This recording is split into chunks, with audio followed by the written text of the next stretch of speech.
কাঁকরোল ভাজা তো অনেক খেলেন, এবার কাঁকরোল দিয়ে এই রেসিপিটা একবার বানিয়ে দেখুন, দারুণ খেতে হয়। স্টেপ বাই স্টেপ রেসিপিটা দেখতে থাকুন। প্রথমে কাঁকরোলের ভেতর থেকে বীজগুলো বের করে রেখে দিলাম। এবার একটা মাছের লেজা নিয়ে তাতে নুন হলুদ মাখিয়ে নিলাম। তারপর কড়াইয়ে জল দিয়ে কাঁকরোলগুলো দিয়ে দিলাম। এবার অল্প নুন দিয়ে কাঁকরোলগুলো কিছুক্ষণের জন্য ভাপিয়ে নিলাম। মাছটাও দিয়ে দিলাম। ভাপানো হয়ে গেলে মাছ আর কাঁকরোলগুলো তুলে নিলাম।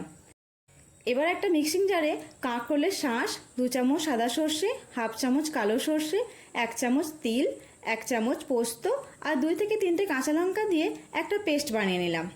এবার মন দিয়ে মাছ থেকে কাঁটাটা বেছে নিতে হবে। তারপর কড়াইয়ে সর্ষের তেল গরম করে কালো জিরে ফোড়ন দিয়ে বানিয়ে রাখা পেস্টটা দিয়ে দিলাম। এবার নুন, হলুদ গুঁড়ো, লঙ্কা গুঁড়ো, অল্প চিনি আর বেছে রাখা মাছ দিয়ে ভালো করে কষিয়ে নিলাম। কষানো হয়ে গেলে নামিয়ে ঠান্ডা করতে দিলাম। এবার একটা বাটিতে 2 চামচ বেসন, নুন, হলুদ গুঁড়ো, লঙ্কা গুঁড়ো আর অল্প জল দিয়ে একটা ঘন ব্যাটার বানিয়ে নিলাম।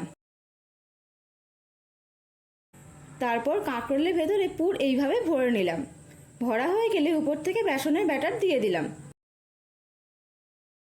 এবার কড়াইয়ে সাদা তেল গরম করে কাঁকরোলগুলো এইভাবে দিয়ে উল্টে পাল্টে ভেজে নামিয়ে নিলাম আর গরম গরম পরিবেশন করলাম।